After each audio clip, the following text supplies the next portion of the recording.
পরিশ্রম যে এরা করে আসলে আমরা আসলে না দেখলে বুঝি না। দেখেন পায়ের দিকে দেখেন, আমি এই একবেলা আসছি, একবেলা আমার অবস্থাটা দেখেন। এই যে রস সংগ্রহ করার ক্ষেত্রে আমাদের মানে আমি এই বেলাটায় কত কষ্ট করছি, আর এই মানুষগুলো দিনের পর দিন এই শীতের মৌসুমে কষ্ট করেছে।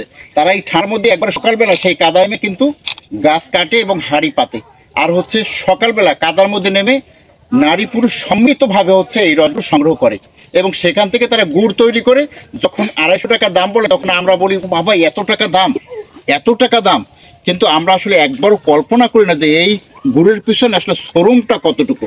হ্যাঁ, তারা যে কতটা শ্রম দেয়, আমি শুধু এই একটা বেলায় এসে দেখছি যে আমার আসলে খবর হয়ে গেছে। এবং এই যে দেখেন এই রসগুলো কিন্তু তারা সংগ্রহ করে, এই যে অরিজিনাল সংগ্রহ করে তারা স্যাকে ঠিক এইভাবে সেইটা, তারপরে হচ্ছে এটাকে ক্লিন করে যে যাতে করে কোনো ময়লা থেকে শুরু করে কোনো কিছুই না থাকতে পারে এবং তারা যেন একবারে ক্লিন গুড়টা হচ্ছে আমাদের কাছে পৌঁছতে পারে সেই ব্যবস্থা তারা করে। তারপর আমরা বলি কি ওরে বাবা এত দাম, এত টাকা। আসলে পিছনের শ্রমটা দেখলে হচ্ছে আপনিও ভাববেন যে আসলে এরা খুব পরিশ্রমী, খুব পরিশ্রম করে। কিন্তু গোল কি জিনিস এইটা অনেকে চেনে না। যেমন গোলের ফল, এইটাকে বলি আমরা গাবনা। এটা হচ্ছে গোলের ফল, এটা থেকে গাবনা তৈরি হয়। যেমন এটা এখন এইটা এই ছড়াটা কাটে কিন্তু সেখান থেকে রস উৎপাদন করে। আর এই ছড়াটা কাটার আগে যখন এটা নরম থাকে তখন কিন্তু এইটাকে কাটে, এটার মাঝখান থেকে কাটে এটা নরম একটা শ্বাস আছে, যেমন আমরা তালের শ্বাস খাই ঠিক তেমন এর ভিতরে আছে। কিন্তু এখন হচ্ছে এটার ভিতরে একটা আঠি হয়ে গেছে। যেমন এটাকে ওরা কেটে কিন্তু ফেলে দিছে, কারণ হচ্ছে এটা থেকে ওরা রস সংগ্রহ করে। এটার যে ডাটাটা সেই বোটাটা থেকে কিন্তু ওরা আসলে রস সংগ্রহ করে। তার এটা অনেক ওয়েট।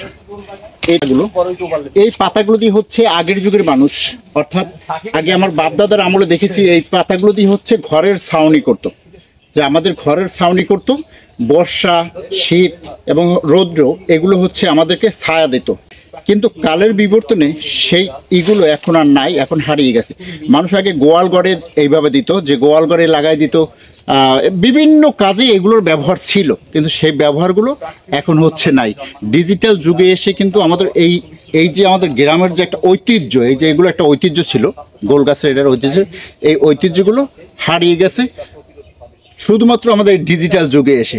কিন্তু আমি ছোটোবেলায় দেখেছি আমার বাপ দাদারা কিন্তু হচ্ছে এই পাতা দিয়ে চাল দিত এবং আমরা গোলবাগানে গেলে হচ্ছে এই ফলগুলো কেটে কেটে খেতাম।